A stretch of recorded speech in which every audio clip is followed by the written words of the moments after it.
সুপ্রিয় শিক্ষার্থী, মাধ্যমিক উচ্চ মাধ্যমিক শিক্ষা বোর্ড যশোরের অনলাইন ক্লাসে সকলকে স্বাগত জানাই।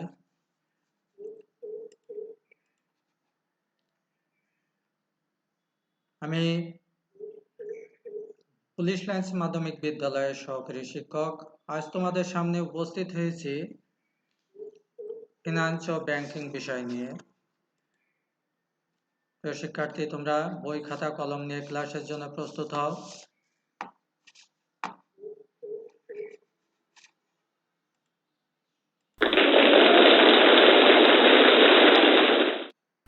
শুরুতে সকলকে জানাই আজকের অনলাইন ক্লাসে পক্ষ থেকে স্বাগত। নিশ্চয়ই তোমরা ভালো আছো? হ্যাঁ, আমিও ভালো আছি। তাহলে আর কথা নাই, চলো আমরা ক্লাসে প্রবেশ করি।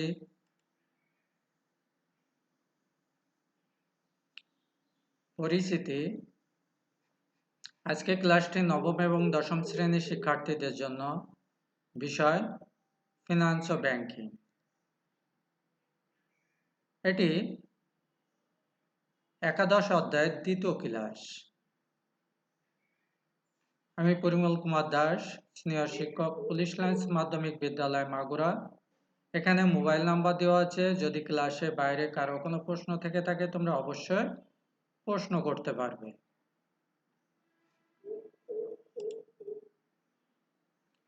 প্রিয় শিক্ষার্থী, শুরুতে দুটো ছবি নিয়ে এসেছি, দেখো। প্রথম ছবিতে এটিএম বুথ, এটি তোমরা অনেকেই চেনো। তারপরে দ্বিতীয় ছবিতে দেখতে পাচ্ছ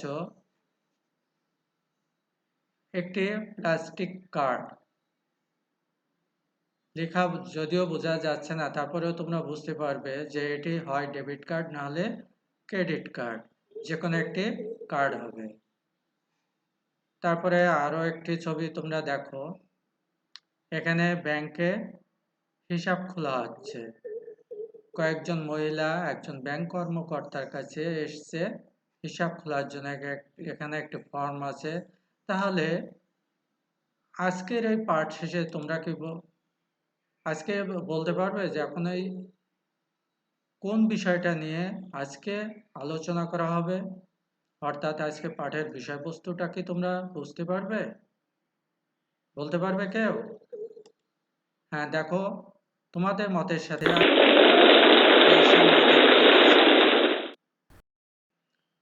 পাঠ ঘোষণা। অর্থাৎ আজকে পাঠের বিষয় হচ্ছে ব্যাংক আমানত। তোমাদের অনেকের ব্যাংক অ্যাকাউন্ট থেকে থাকে বা তোমাদের প্রত্যেকের অভিভাবকের ব্যাংক অ্যাকাউন্ট আছে। তাহলে আজকে তোমরা জানবে যে ব্যাংক আমানত কি। তাহলে এই অধ্যায়ে কোন বিষয়গুলো আজকে তোমরা জানতে পারবে সেটি আমরা দেখি।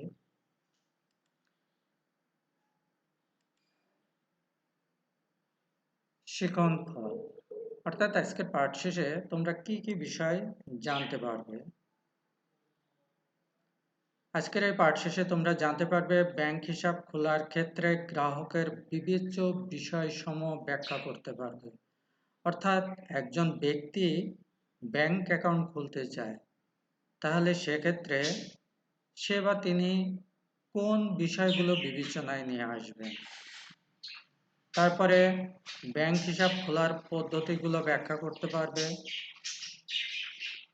তারপরে ব্যাখ্যা করতে পারবে ব্যাংক হিসাব বন্ধ করার পদ্ধতি। ব্যাংক হিসাব খুললে যে কোনো সময় হিসাবটি বন্ধ করার প্রয়োজন হতে পারে, তাহলে কিভাবে বন্ধ করতে হয় সেটিও তোমরা আজকে জানতে পারবে। ইলেকট্রনিক্স ব্যাংকিং এর বিভিন্ন পণ্য সেবা ব্যাখ্যা করতে পারবে। ইলেকট্রনিক্স পণ্য অর্থাৎ ব্যাংকে অনলাইনে যে লেনদেনগুলো সম্পন্ন হয় সেগুলো সম্পর্কে তোমরা জানতে পারবে। তাহলে আমরা শুরুতে কি দেখব? হ্যাঁ, শুরুতে দেখব ব্যাংক হিসাব খোলার ক্ষেত্রে গ্রাহকের বিবেচ্য বিষয়সমূহ কি। তাহলে চলো আমরা দেখি।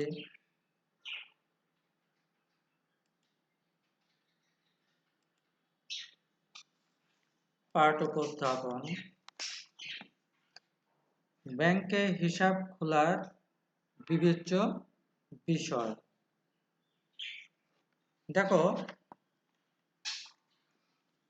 আমাদের চারিপাশে অনেক ধরনের ব্যাংক আছে। কোন ব্যাংকে হিসাব করলে তুমি বেশি লাভবান হবে সেটি বিচার করতে গেলে কতকগুলো বিষয় তোমাকে জানতে হবে। তো এখানে বেশ কিছু বিষয় আমি নিয়ে এসেছি। তাহলে প্রথম দেখো ব্যাংকের অবস্থান,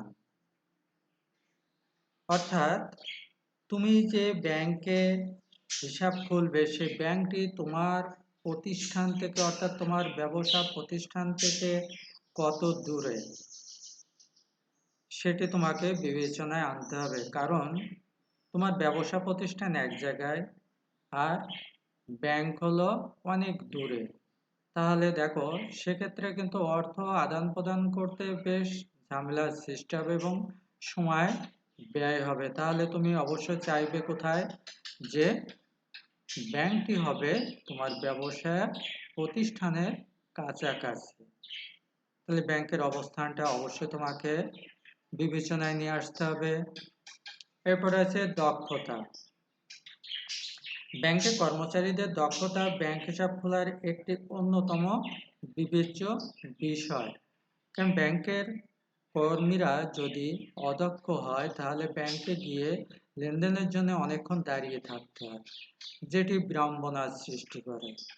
আর যদি তারা দক্ষ হয় তাহলে খুব দ্রুত জনগণকে সেবা প্রদান করতে পারে। তাহলে এটি তোমাকে বিবেচনায় নিয়ে আসতে হবে। তারপরে দেখো আছে বহুমুখী সেবা। বহুমুখী সেবাটা কি? বহুমুখী সেবা হচ্ছে যে ব্যাংক বহু ধরনের সেবা প্রদান করে থাকে। অর্থাৎ এখানে ইলেকট্রনিক্স সেবাগুলো আছে কিনা, তারপরে অন্যান্য সেবা যেমন ব্যাংকিং সেবা, এটিএম সেবা, এগুলো সবই কিন্তু ইলেকট্রনিক্স সেবার ভিতর আসে।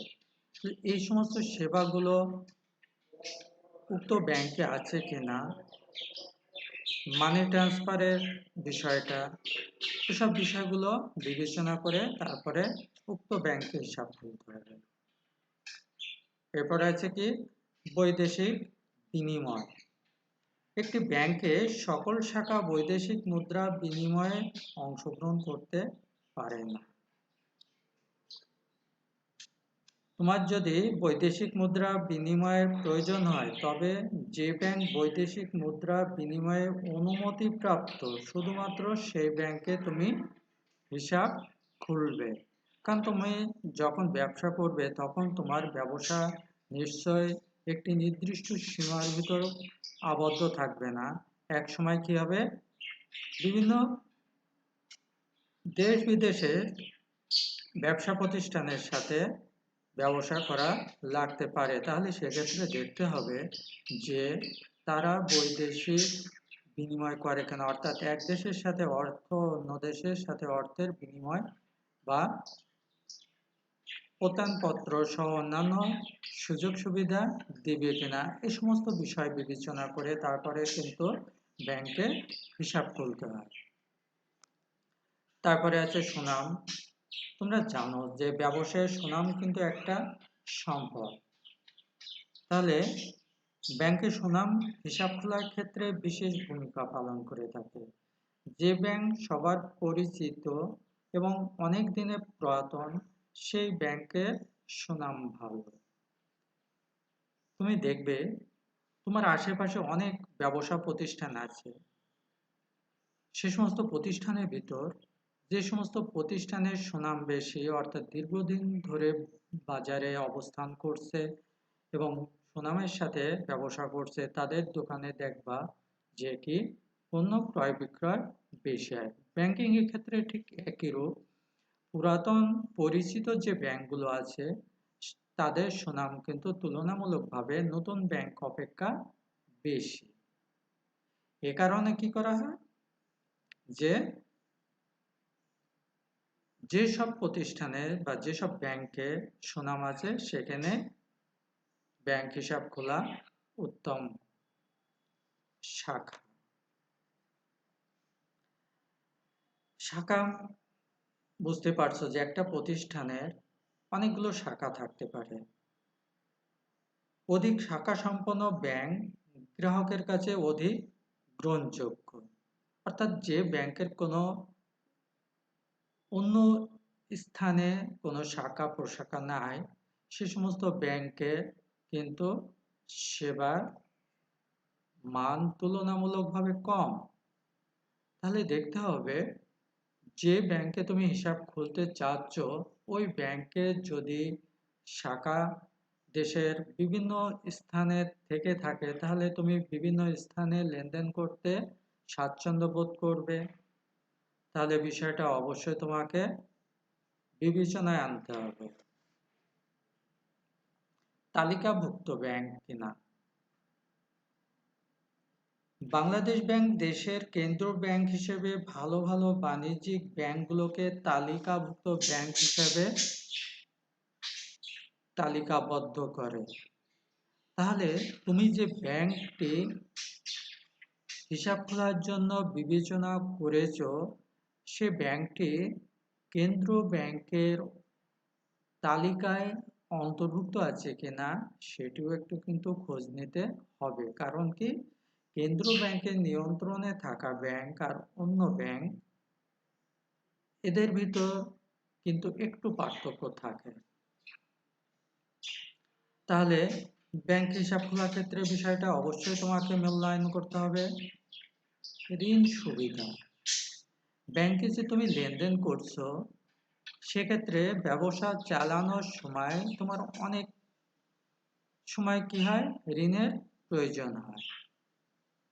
তাহলে উক্ত ব্যাংক সহজ শর্তে সুবিধা মতো সময়ে বা চাহিদা মতো সময়ে প্রয়োজনে ঋণ দিবে কিনা সেগুলো কিন্তু তোমাকে বিবেচনায় নিয়ে আসতে হবে। সুদ। সুদ হলো একদিকে ব্যাংকের যেমন আয়ের উৎস, তেমনি তুমি যখন আমানত হিসাবে টাকা জমা রাখবে, তখন তুমিও কিন্তু এই বিষয়টা বিবেচনায় নিয়ে আসবে। কারণ যে ব্যাংক অধিক হারে সুদ প্রদান করবে, তুমি সেই ব্যাংকে মূলত হিসাব খোলার চেষ্টা করবে। তাহলে বুঝতে পারছো যে এটি বিবেচনার কোনো বিষয় হতে পারে কিনা। এরপর বলা হচ্ছে সেবার উপর চার্জ। প্রতিটি ব্যাংক তোমাকে সারা বছর ধরে যে সেবা প্রদান করে, সেই সেবা প্রদান বাবদ তারা কিন্তু একটা চার্জ বা তোমার খরচ কেটে রাখে। অর্থাৎ তোমার যে জমা টাকা আছে তার উপর থেকে একটা নির্দিষ্ট পরিমাণ টাকা কেটে রাখে, যেটাকে বলা হয় চার্জ। এটি ব্যাংকের জন্য আয়, কিন্তু তোমার জন্য ব্যয় বা আমানতকারীর জন্য ব্যয়। তাহলে চার্জের পরিমাণ অন্যান্য ব্যাংকের তুলনায় কম না বেশি সেটিও কিন্তু দেখা একান্ত প্রয়োজন। এরপর বলা হচ্ছে ইলেকট্রনিক ব্যাংকিং সেবা।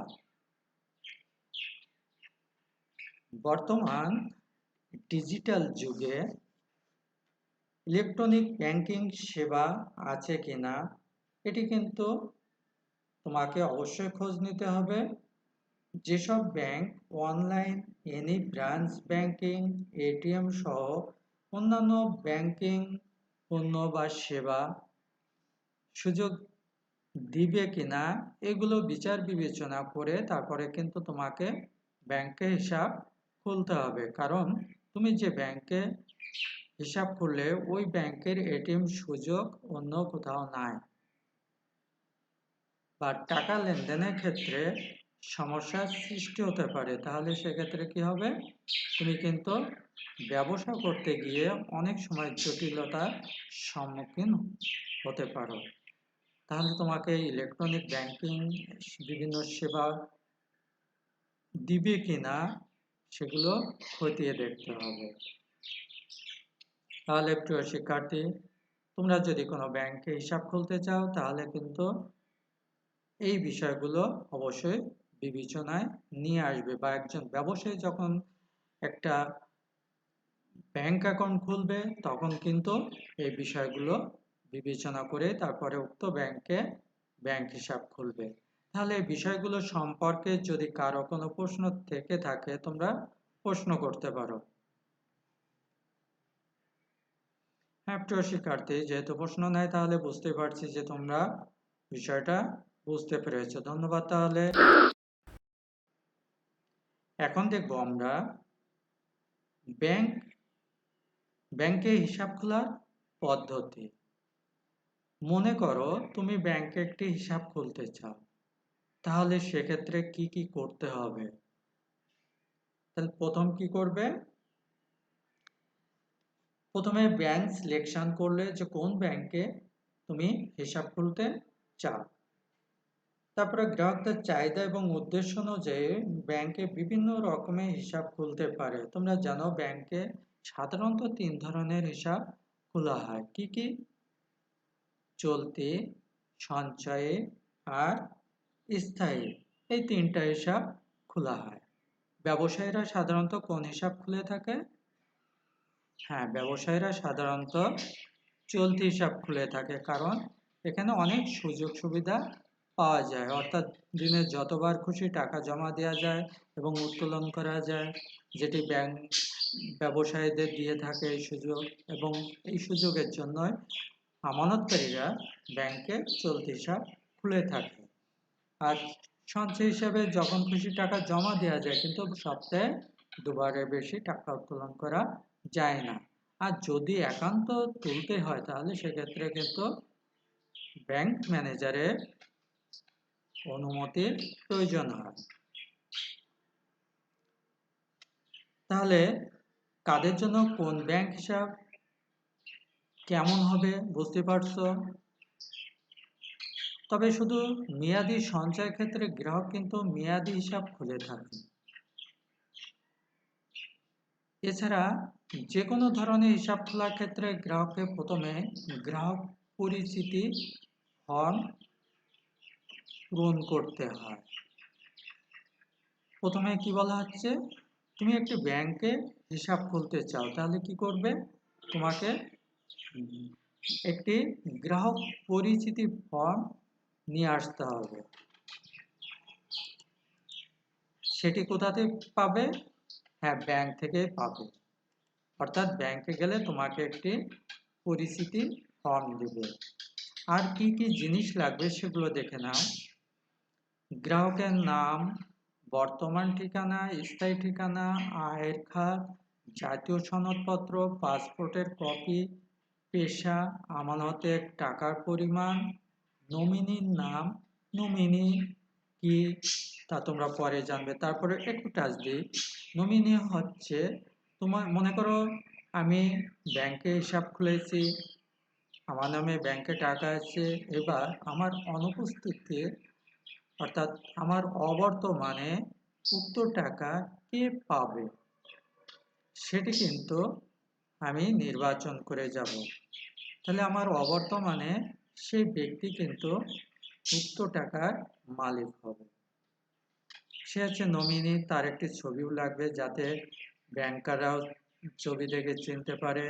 মোবাইল নম্বর, শনাক্তকারীর নাম ও স্বাক্ষর। শনাক্তকারীকে, হ্যাঁ, আমি যদি ব্যাংকে হিসাব খুলতে চাই তাহলে আমাকে চেনে, উক্ত ব্যাংকে ব্যাংক হিসাব আছে এরূপ কোনো ব্যক্তি আমাকে শনাক্ত করবে, অর্থাৎ আমাকে পরিচয় করিয়ে দেবে যে হ্যাঁ উনি আমার পরিচিত, ওনাকে ব্যাংক হিসাব খোলার অনুমতি প্রদান করা যায়। এরূপ কিন্তু বিভিন্ন জিনিস বা বিভিন্ন তথ্যপাত্র লাগে একটি ব্যাংকের হিসাব খোলার জন্য। তাহলে প্রিয় শিক্ষার্থী, এর ভিতর কি আর কোনো কিছু বুঝতে সমস্যা আছে? থাকলে প্রশ্ন করতে পারো। যদি প্রশ্ন না থাকে তাহলে আমরা কি করব? এরপরে দেখবো একটি গ্রাহক পরিচিতি ফর্ম, যা পরবর্তী স্লাইডে নিয়ে এসে দেখো তোমাদের বইয়েও কিন্তু ব্যাংক হিসাব খোলার জন্য যে আবেদন ফর্ম সেটির একটি চিত্র তোমাদের বইয়ে কিন্তু আছে। সেখানে দেখে থাকবে যে অনেকগুলো বিষয় পূরণ করতে হয়। কি কি? এখানে দেখো অনেকগুলো বিষয় আছে, ছোট করে লেখা আছে। তারপরে আমি কিছু বিষয় বলছি, যেমন হিসাবের নাম, হিসাবের প্রকার, অর্থাৎ কোন ধরনের হিসাব হবে। তারপরে লেনদেনের মাধ্যম, অর্থাৎ কিসে লেনদেন করবে, টাকায় না ডলারে না চেকে, কিভাবে। তারপরে হিসাব পরিচালনা সংক্রান্ত বিভিন্ন তথ্য, অর্থাৎ একাধিক ব্যক্তি যদি হিসাব পরিচালনা করে তাহলে তাদের নাম, পরিচিতি এগুলো দিতে হবে। তারপরে পরিচয় প্রদানকারী তথ্য, একটু আগে তোমাদের দেখলাম যে শনাক্তকারী বা পরিচয় প্রদানকারী একই জিনিস, তাহলে পরিচয় প্রদানকারী তথ্য এখানে প্রদান করতে হবে। তারপরে প্রাথমিক তুমি কত টাকা জমা দিয়ে ব্যাংক হিসাব করছো, এরূপ বিভিন্ন তথ্য কিন্তু এখানে দেওয়া লাগে। তাহলে শিক্ষার্থী, তোমাদের বইয়ে দেখো যে তথ্য ফর্ম আছে বা ছক আছে, তার ভিতর কোনো কিছু জিজ্ঞাসা থাকলে তোমরা জিজ্ঞাসা করতে পারো। এখানে আমি একটি তথ্য ফর্মে অল্প কিছু অংশের ছবি এখানে উপস্থাপন করেছি। তাহলে ছকটি অবশ্যই তোমরা হবে। তো শিক্ষার্থী, তাহলে হিসাব তো খোলা হলো। এখন যদি কখনো প্রয়োজন হয় হিসাব বন্ধ করার, যে কোনো কারণে হিসাব বন্ধ করা দরকার হতে পারে, তাহলে সেক্ষেত্রে আমরা কি করব? হ্যাঁ, বন্ধ করার পদ্ধতি দেখো এখানে সংক্ষেপে দেওয়া আছে। গ্রাহক যদি হিসাবটি বন্ধ করতে চায় তাহলে সেক্ষেত্রে করণীয় বিষয়টা হচ্ছে হিসাব বন্ধ করার জন্য অনুরোধপত্র, অর্থাৎ একটি আবেদন করতে হয় ব্যাংকের অনুকূলে। তবে কোম্পানির ক্ষেত্রে অনুমোদিত সবার অনুমোদন পত্র কিন্তু জমা দিতে হয়। যেহেতু কোম্পানি একটি ব্যাপক প্রতিষ্ঠান, বড় প্রতিষ্ঠান, তাহলে তারা একটি ব্যাংক হিসাব কেন বন্ধ করবে, সেটি একজনের কথা মতো কিন্তু বন্ধ হয় না। সেক্ষেত্রে কি করতে হয়? কোম্পানি যে অনুমোদিত অনুরোধপত্র, অর্থাৎ কোম্পানি অন্যান্য সদস্যরা সেখানে স্বাক্ষর থাকে, এরূপ অনুরোধপত্র থাকবে।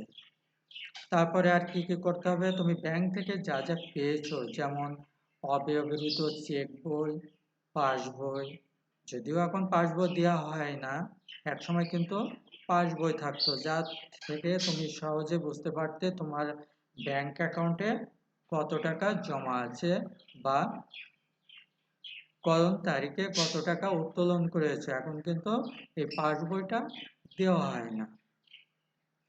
Debit card, credit card, ATM card ইত্যাদি এরূপ যদি বিভিন্ন ইলেকট্রনিক সেবা বাবদ ব্যাংক থেকে কোনো ডকুমেন্ট তুমি পেয়ে থাকো, সেগুলো কিন্তু জমা দিতে হবে। দেওয়ার পরে ব্যাংক তোমাকে হিসাব বন্ধ করার অনুমতি প্রদান করবে। তাহলে এখানে কি কোনো কিছু বুঝতে তোমাদের সমস্যা? হ্যাঁ, আশা করি কোনো সমস্যা নাই। প্রিয় শিক্ষার্থী, এতক্ষণ ধরে যে আলোচনা করা হলো তার পরিপ্রেক্ষিতে একটি একক কাজ নিয়ে এসেছে। এখানে একটি একক কাজের ছবি দেখতে পাচ্ছ, তোমাদেরই একজন শিক্ষার্থী যাকে একক কাজ দেওয়া হয়েছে। তোমরাও ঘরে বসে কাজটি করে ফেলো। কাজটি কি? কাজ হচ্ছে ব্যাংকে হিসাব খোলার সময় তুমি কোন বিষয়গুলো বিবেচনা করবে, বিষয়গুলো প্রথমেই আলোচনা করেছি। অনেকগুলো বিষয় সেখানে উপস্থাপন করেছিলাম। তার ভিতর দেখি কে কয়টি বিষয় উপস্থাপন করতে পারো। তাহলে দ্রুত লিখে ফেলো।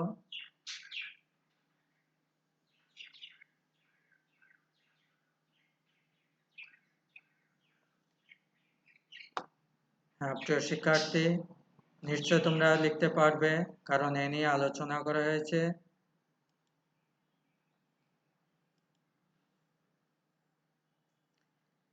এখন আমরা চলে যাব পরবর্তী শিকনফলের দিকে, অর্থাৎ পরবর্তী শিকনফল ছিল ইলেকট্রনিক ব্যাংকিং এর বিভিন্ন পণ্য বা সেবা। কম্পিউটার এবং ইলেকট্রনিক দ্রব্যাদির উন্নতি ও আধুনিকায়নের সাথে সাথে ব্যাংকিং ব্যবসায়েও কিন্তু বিভিন্ন রকমের ইলেকট্রনিক পণ্যের আবির্ভাব হয়েছে। সেগুলো কি? সেগুলো আমরা আস্তে আস্তে দেখব।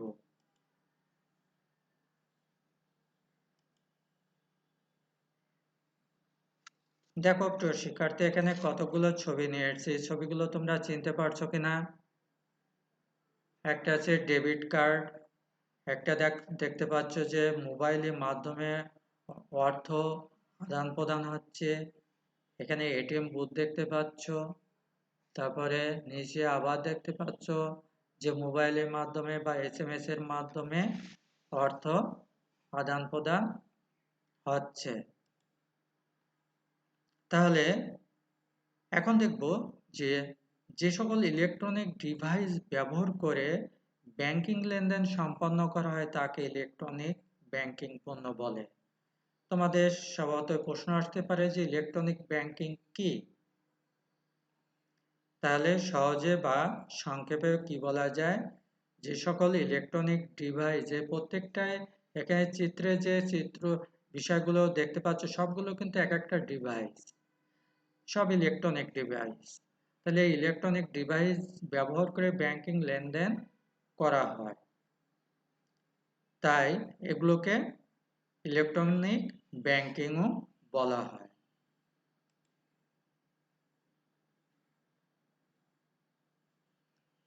এরপর দেখো ইলেকট্রনিক ব্যাংকিং সেবার কিছু পণ্য, যেটি আগে ছবিতেও কয়েকটা দেখতে পেয়েছো।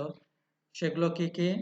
Debit card, credit card, ATM card, phone banking, SMS banking, internet banking, any branch banking. এসবই হলো ইলেকট্রনিক ব্যাংকিং সেবার পণ্য বা সেবার ধরন। তাহলে তোমাদের যদি প্রশ্ন করা হয় যে ইলেকট্রনিক ব্যাংকিং সেবাগুলো কি কি, তোমরা বলতে পারবে না? হ্যাঁ, নিশ্চয়ই পারবে। তাহলে এই সেবা সম্পর্কে একটু ধারণা নেই।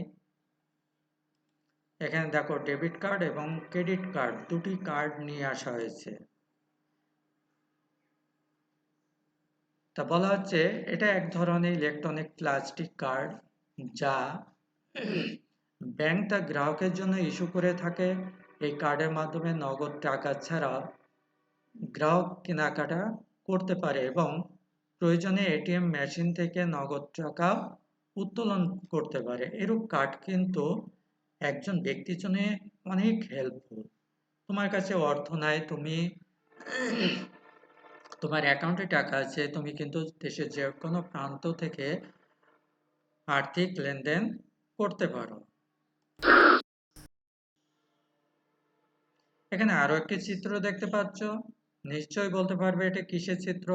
কেউ কি বলতে পারবে?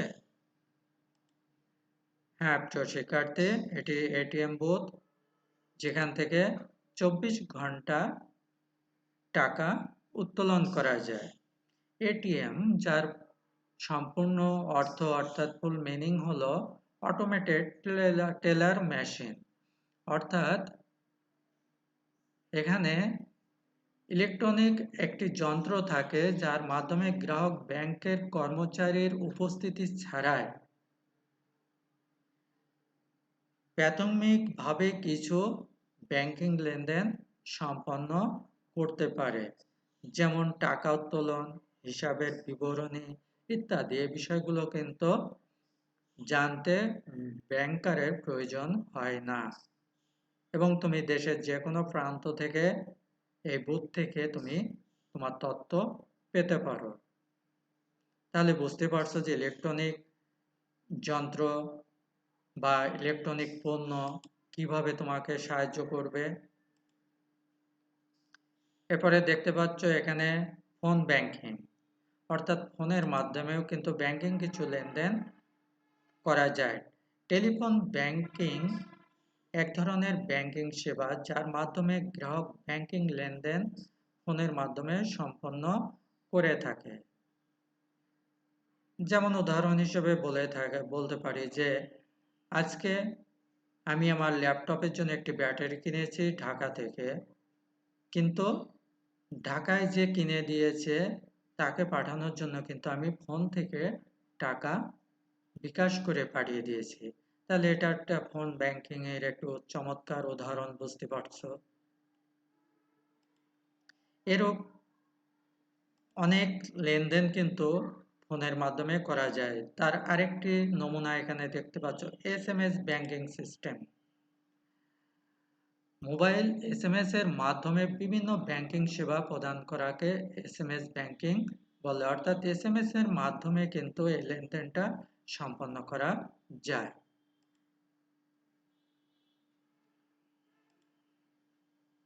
এরপরে দেখতে পাচ্ছ ইন্টারনেট ব্যাংকিং। ইন্টারনেট ব্যাংকিং এর মাধ্যমে গ্রাহক ব্যাংকের একটি নিরাপদ ওয়েবসাইটের নাম এবং পাসওয়ার্ড দ্বারা নিবন্ধিত হয়ে থাকে। সাধারণত তথ্য প্রদানের পর গ্রাহক পৃথিবীর যে কোনো প্রান্ত থেকে যে কোনো সময় তার হিসাবের বিবরণী, তহবিল স্থানান্তর, বিল প্রদান সহ অন্যান্য লেনদেন ইন্টারনেটের মাধ্যমে করতে পারে। তাহলে বুঝতে পারছো যে ইন্টারনেট আমাদের কত উপকারে চলে এসেছে। এখানে দেখতে পাচ্ছ বিভিন্ন ব্যাংক একটি আরেকটির সাথে সংযুক্ত আছে। এটি কি ব্যাংক? হ্যাঁ, এটি হচ্ছে এনি ব্রাঞ্চ ব্যাংকিং। এর মাধ্যমে কি হয়? এর মাধ্যমে গ্রাহক এক জায়গায় অথবা একটি শাখায় হিসাব খুলে দেশের অন্য যে কোনো শাখায় তার লেনদেন সম্পন্ন করতে পারে।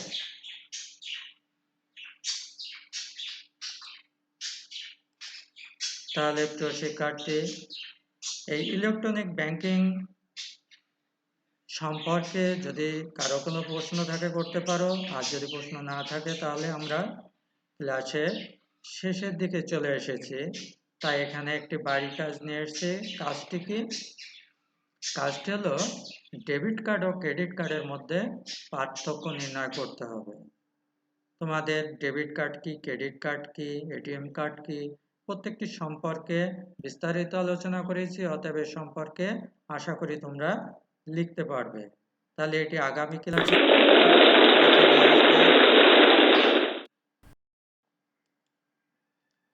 সুপ্রিয় শিক্ষার্থী, ক্লাসের শেষের দিকে চলে এসেছি। তাই আবারও পুলিশ লাইন্স মাধ্যমিক বিদ্যালয়ের অনলাইন ক্লাসের পক্ষ থেকে আমি পরিমল দাস তোমাদেরকে ধন্যবাদ জানাই যারা ক্লাসে উপস্থিত ছিলে, এবং যারা উপস্থিত হতে পারেনি তাদেরকে তোমরা ক্লাসে উপস্থিত হওয়ার জন্য আহ্বান জানাবে। আর সকলে ঘরে থেকে সুস্থ থেকে ভালো থেকে কিছু শিক্ষা অর্জন করার চেষ্টা করবে। এবং পরিশেষে আরও একটি কথা বলবো যে যে ক্লাসগুলো তোমাদের বেশি দরকার তার উপর যদি আমাকে তথ্য দাও তাহলে আমি ওই ক্লাসের উপর বেশি ক্লাস উপস্থাপন করতে পারবো। পরিশেষে সকলের সুস্বাস্থ্য কামনা করে আজকের মতো এখানে শেষ করছি। ধন্যবাদ সকলকে।